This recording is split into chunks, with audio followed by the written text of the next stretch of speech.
what have I been up to here on Zach's workshop is pretty much just been cleanup mode. I've taken in all my aluminum rims because the price of aluminum rims is way up. We got a whole bunch of just scrap aluminum today. We got this Chevy going in. I've sold quite a bit of parts off of it, but unfortunately I wasn't able to sell the LS, and I don't really have a need for it right now, so I did keep a lot of the parts for the other truck, but I'm just going to send this one to scrap. And the reason why I don't derby trucks around here, guys, is, can you see that? Yeah, you can see that. The frame in these things likes to break in half, right? Yep, right there. Clean on both sides. Kind of a weird spot, I think. Usually they'd go up there, but that's okay. So this thing's going to scrap tomorrow morning. I'm going to try to take a week off work because it's got so much stuff to take in. I started up these two Camrys, drove them out, took the aluminum rims off, put some Steelies on, got all the aluminum strip, pulled the aluminums off that one, but that one doesn't run. One lug nut per tire keeps them on.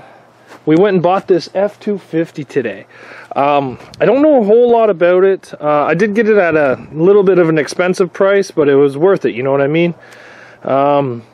I don't really know what I'm going to do with it yet. The frame is not really in the best of shape. It is pretty rusty, like very rusty.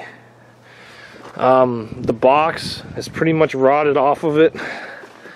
Yep, that's the box liner in there. Yep. There's nothing left of the box. The frame's pretty flaky. Yeah, there is a couple broken leaves though. But that's what we got here.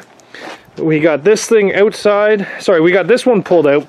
Now, I was in messaging with one of the promoters here in Ontario because, unfortunately, this car's got some damage done to it. Yep. That's starting to be a pretty common thing on these Camrys I'm seeing, is I guess they go in the ditch here in winter and then people try to pull them out and rip 6 inches of the frame off. So, I was talking to him on what I can do, and because here in Ontario right now for stock class, we're not allowed to cut these things short. As soon as you cut them short, automatic fail for stock class. So I'm going to be doing a little bit of research and seeing where I could take it and stuff like that. But we pretty much stripped all the interior out of this car. Oh, awesome. Oh no, I'm going to have to smash a window in it.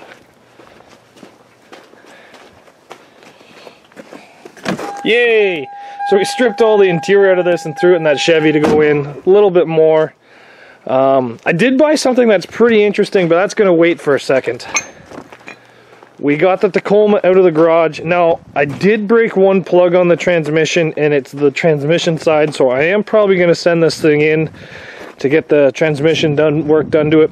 But you know what, I got to do that anyway because I do want a new filter in the transmission and some new fluids. So this thing's probably going to be taken in for some service here shortly. I just got to find a place that I want to take it to, and then it will be put inside.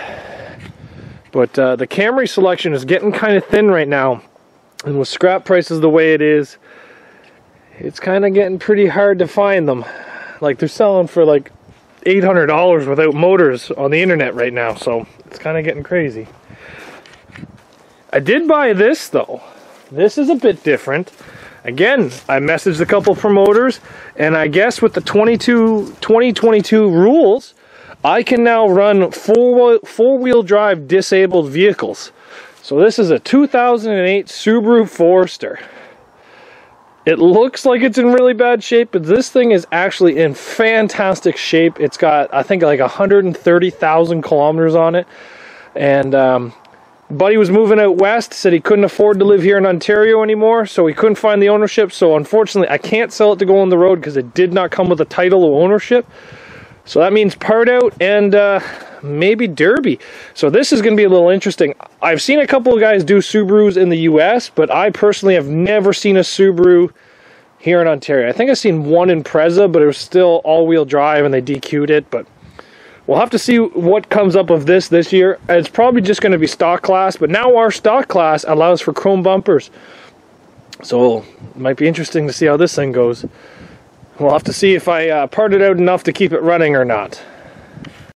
But here's the thing I'm most excited for. I have not spent this amount of money on something in quite some time.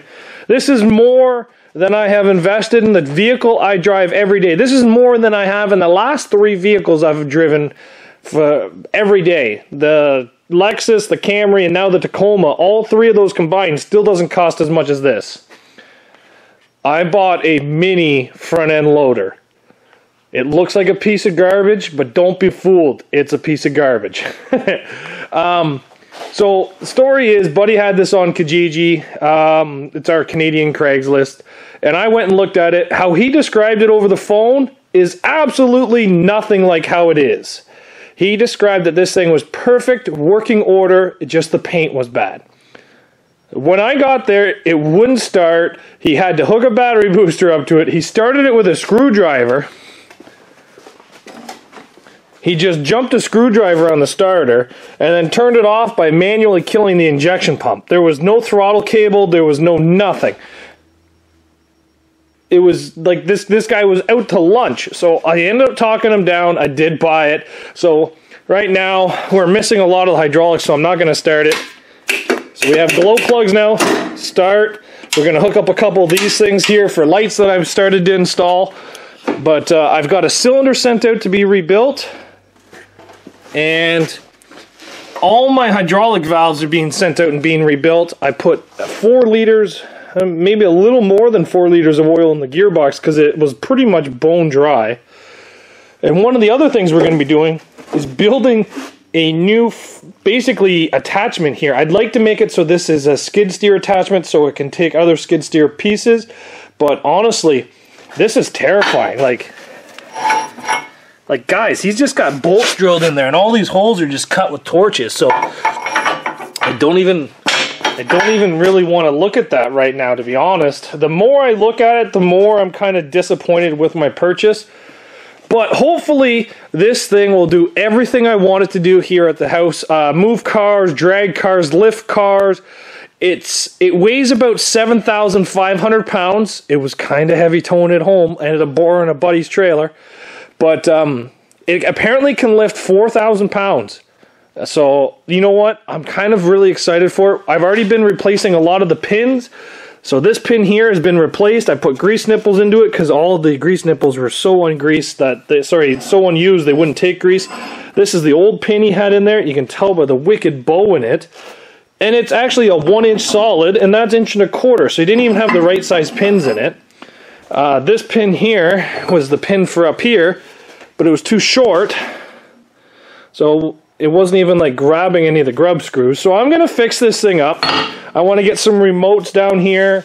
I bought skid steer stuff to build into it, but you know, I'm just slowly working away on this between after shifts and on weekends. And but you know what? So far, I'm making it look pretty. This seat is terrifying. I'm gonna be fixing this seat, so don't worry about that. But I got a brand new alternator on it. I got dual batteries, so it's still a 12-volt system. It's just got the dual batteries. I'm going to be running all new electrical inside this thing. I want to get some of the gauges to work.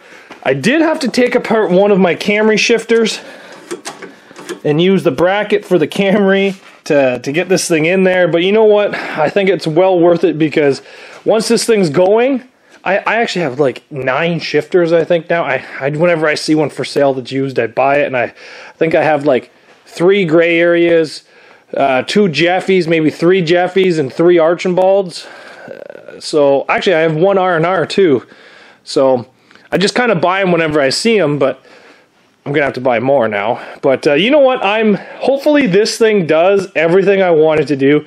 It is an old Perkins diesel, and it's a 4-cylinder. So hopefully it works and does. If it doesn't, I'll get rid of it. But hopefully this will replace my Suzuki Sidekick. So that's what I've been up to, guys. Thanks so much for watching. It's kind of going to be a little slow here for a bit. I'm just going to be taking pretty much this week to take a whole bunch of vehicles into scrap. I can't really do anything to this until I get that thing out of the garage. The Ford I'm going to put out for part out tonight. My brother's coming for a whole bunch of stuff off it. I got to take a Ford that's at a buddy's house, getting the motor pulled into scrap. I got a super rusty Neon at another buddy's house. Scrap is like getting really expensive here, so I'm just trying to clean up all the stuff I don't want. I'm not taking in any good Toyota Camrys. I still have the Mini Cooper. It's behind the Suzuki. I know that you guys are going crazy for that Mini Cooper. So just kind of get ready for this season. A lot of places are announcing that they're having derbies, but they haven't put out the rules yet, like Schaumburg. I'm getting ready for a couple shows I've actually registered for in the US. I got to take some stuff back down to some buddies' houses. So it's kind of be a little bit of yard cleanup right now, but we're getting her done. So thanks everybody for watching. Stay tuned. We're going to be building this car.